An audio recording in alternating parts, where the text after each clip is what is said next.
sex workers may not be the target audience of the Democratic presidential candidates, but they are playing a role in this election season and making their voices heard, both with splashy media campaigns and behind the scenes. The organization Hookers for Hillary launched its appropriately splashy red, white and blue website last year to campaign for Hillary Clinton on a four-point platform focused on protecting healthcare reform, foreign policy experience, support for agencies that protect public's health, and prevention of a return to supply-side economics. Now the group, organized by Dennis Hof, the owner of Nevada legal brothel the Moonlite Bunny Ranch in Carson City, Nevada, is back in the news this week with a major profile in The Guardian exploring why some of these women are campaigning so ardently for Hillary. Brothel worker Hollywood told The Guardian, "Hopefully maybe people who are not really political followers before kind of looked into it and went, wow, this is big, what's going on?" One Hookers for Hillary member, Caressa Kisses,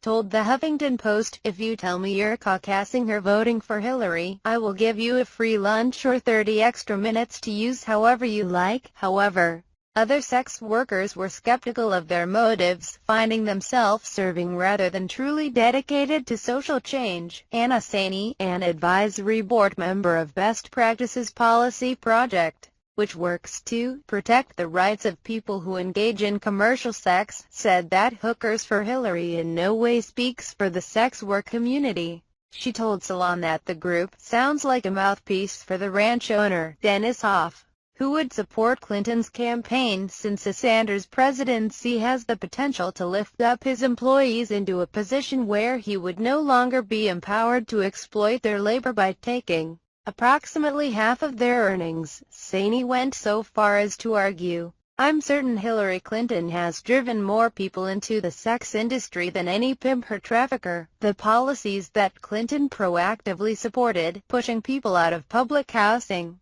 dismantling welfare, discriminating against formerly incarcerated people, have produced economic circumstances that force people into survival sex. Saini said that while Sanders is problematic, citing his views on reparations, he's the candidate most committed to economic justice, an issue of vital importance to the sex work community, particularly survival sex workers who are economically coerced into sex work as a means to exist. In fact, not all Bunny Ranch workers are pro-Clinton. Ashlyn Reed, a legal escort at the Bunny Ranch, told Salon via email, "As someone who leans toward the left and has been involved in activism work for years, specifically related to anti-racist feminism, prisoners' justice, and sex workers' rights, I'm feeling the burn. I don't think Hillary Clinton has any intention of helping us. It isn't that she's an evil lizard person, but that she lacks the knowledge of what it means to be truly marginalized and holds too much faith in capitalism as a place of change." Reed certainly has some solidarity among Atlanta strippers,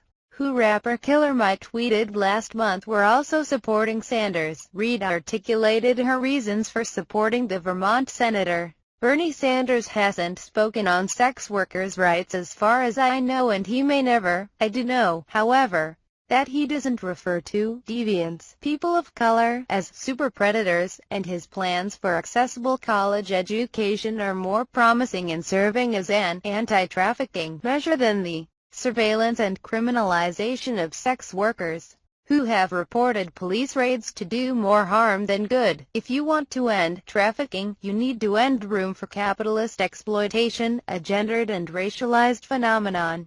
Being a nice white lady with good intentions doesn't help me as a sex worker, a woman, or anything else." Reed admitted that, "While I'm terrified of another Clinton presidency, I'm nonetheless proud of my bunny sisters for the work they're doing on Hookers for Hillary." Katie Simon, a longtime escort and co-editor of the Buy-In for Sex Workers blog Tits and Sass, told Salon in an interview that she's unenthusiastic about both major Democratic candidates, but said, "I suppose that I'll have to vote for Sanders because his policies are the best. I don't see how any sex worker can truly support Hillary when in the early 90s the Clintons destroyed welfare as we know it and eroded social services in this country and supported policies which allowed for a lot more federal lockups of all sorts of people. Simon was dismayed by the Hookers for Hillary campaign, telling Salon, "I have all the respect in the world for Nevada brothel workers, but when it comes down to it,